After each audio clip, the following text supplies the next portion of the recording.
a long time. All of this work, beautiful work, has been done since I was here last. So congratulations, and obviously Reverend Cynthia and Ann Groven, I understand, are a great blessing for this community, and it's really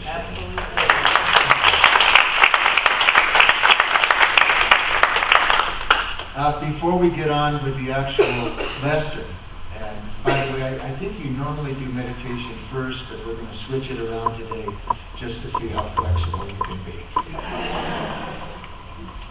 Speaking of flexibility, I want you to know that it has been at least 10 years since I've worn a tie. And today, I know it sounds weird, and like ZZ Top says, every woman crazy about a sharp-dressed man. But even so, I just had it as a goal in life never to wear a tie again. And then when I was getting my clothes ready to come today, I said, you know what? I'm going to wear a tie. Because I want to present myself as best I can, and I'm so grateful for the opportunity to come again and to play with my friends here as well. So, the name of the workshop we're doing this afternoon and the name of the talk we're doing now is the same. I don't know if I told you that, but that's what we're calling it anyway. And the name of it is Transforming Darkness Through Love. So, to begin the lesson, we're going to have a little poll here, and I would like you to raise your hand, please participate. How many of us enjoy feeling good more than feeling bad? Raise your hand. Okay. We have a counselor after the show for those who didn't raise their hand. All right.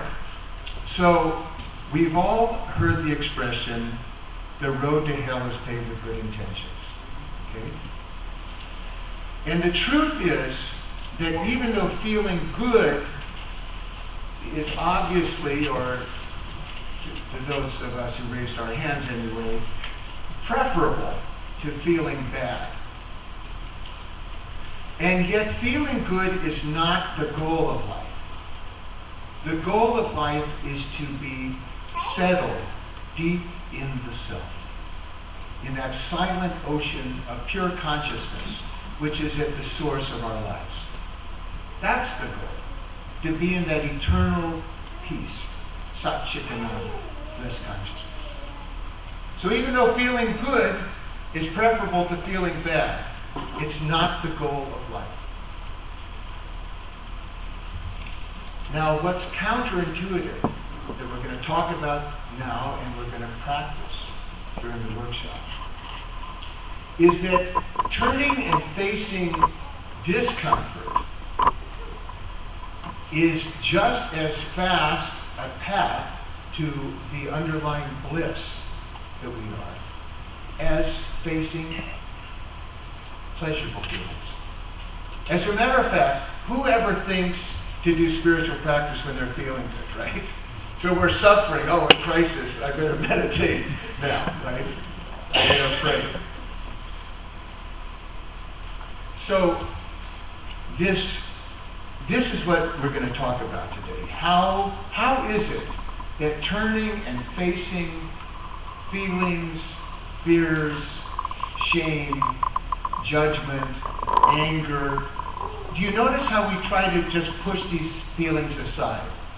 And one of the greatest traps we fall into, all of us, especially those of us here in this enlightened church, we still call it a church, enlightened congregation, is that we expect that now that we're on a spiritual path, we're not going to be misbehaved anymore. We're not going to think bad thoughts anymore. We're not going to get angry anymore. We're not going to be judgmental. But as one who's been on this spiritual path for, well, whatever it is since 1969, I can tell you, at least my experience is that I still judge, I still get angry, all of those things still come up. They are the nature of the mind. They are the nature of this relative life. Good, bad, black, white, happy, sad, loving, not loving.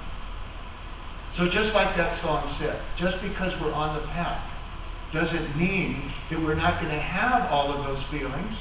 But the problem is because we're on the path and we have all these expectations that we're now going to be good people, right?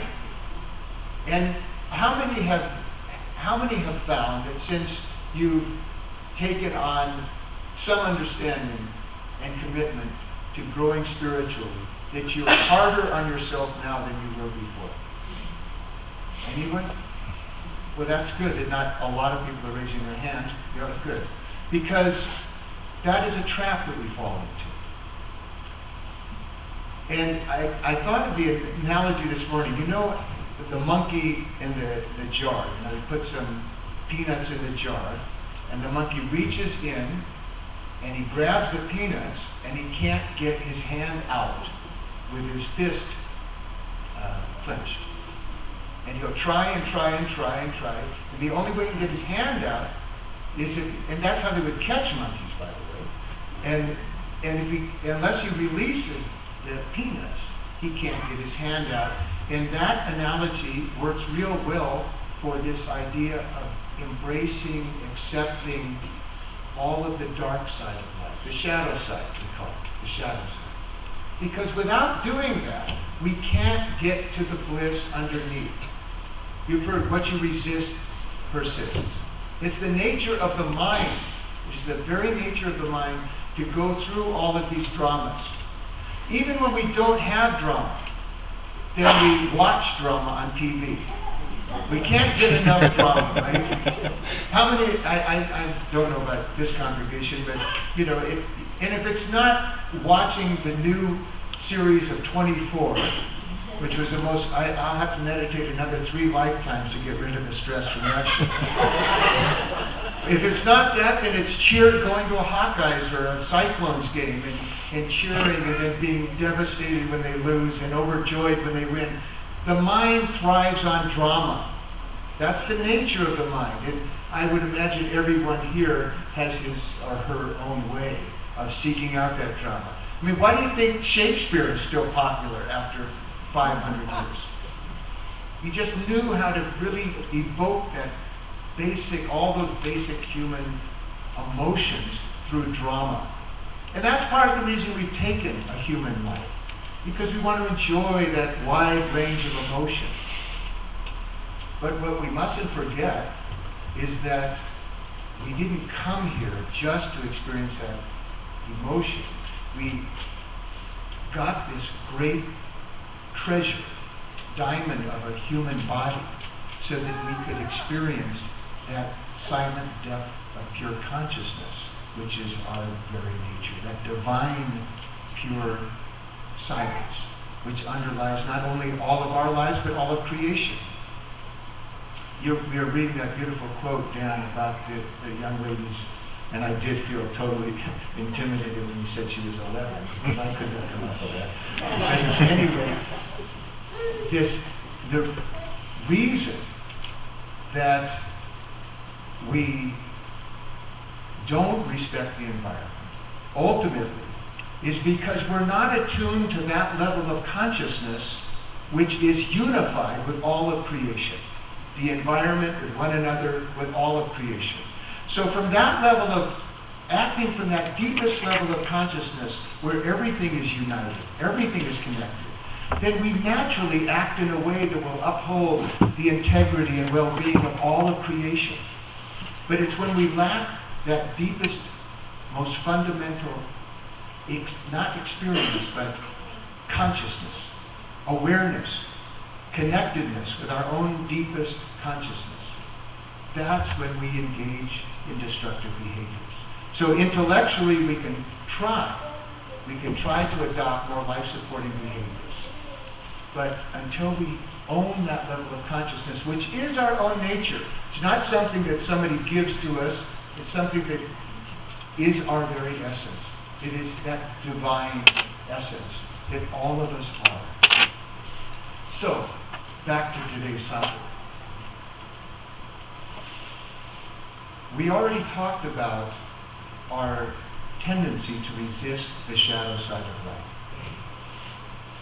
And one of the things that the mind is excellent at is stirring up this drama. I mentioned that.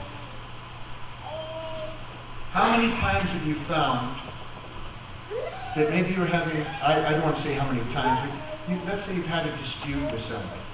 Your buttons really got pushed, right? I remember having this experience. I'll just describe my own experience, see if you can relate to it. This was my older brother, maybe 10 years ago. My older brother, and as I think Maharishi Mahesh Yogi once said, if you want to see how enlightened you are, go spend a week with your family. So my brother, my older brother, my buttons got pushed, and then, we hung up the phone, and then my mind was just like this.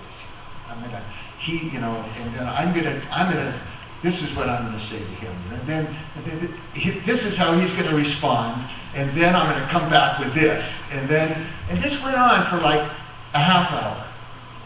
Just all this story and drama. And we've heard it said that somebody else might hurt us one time, but by us regurgitating that story over and over and over again, we're inflicting way more pain on ourselves than that person may have inflicted on us initially. So the mind just loves this stuff. And then, what I did that day, because I remember it very well, one of my favorite, I have this whole series of bumper stickers that I've never printed. And one of them, I'll tell you a couple right now, we'll have a quick diversion. One is, everything's perfect and it's getting better. That's one. And there used to be a printer that belonged to the congregation, actually a while back. We made cups for the congregation. Is that Dan? Is that you? Well, we'll have to work on that, Dan. We'll split the profits or something. Anyway, and then, but let's see if I can remember darn it, now I forgot the bumper sticker I wanted to share with you. Anyway, but I won't resist that. So, it's by being, here it is, I remember. Thank you, Danny, for whispering it to me. It's feel the feeling, stay out of the story. Feel the feeling, stay out of the story. I tried to get that as a URL, it was taken. And by somebody who's selling like lingerie or something. Exactly how that works. But anyway, so feel the feeling, stay out of the story. So this is the key to allowing this old energy that's locked in the body, locked in the cells of the body. Maybe it's old hurt or some wound. It's obviously some old wound. And what happens is that gets triggered by some event outside of us. And usually, like if Deb will push my buttons, I get angry on Deb. But what I really should be doing is bowing down to her for bringing to my awareness this old energy that wants to be released. And it would be easy to bow down to Deb because she's such a divine, sweet being. But even my brother, I should be bowing down to my brother in my buttons. Thank you for bringing to my attention this old energy that doesn't serve me, that wants to go. It wants to go. But when I go into the story and he said this and I'm going to say that and always tell me it this way and blah, blah, blah, that just suppresses the energy. It wants to move. And when we're in our head, we're not facilitating the release of that old toxic energy. So, my favorite technique when this comes up is to turn my attention to the body. Because that's where the energy is stored. The story we're telling it's not about what Deb did that caused this energy to be there. It's just the local inspiration for it to be awakened. So rather than be spending my time thinking about what Deb did or my brother did or whoever, I turn my attention to the body. And we're going to do that. Actually, now we'll go into the meditation then I'll sing a song. How are we doing on time? Who knows? Anyway, so if you would just close your eyes, please.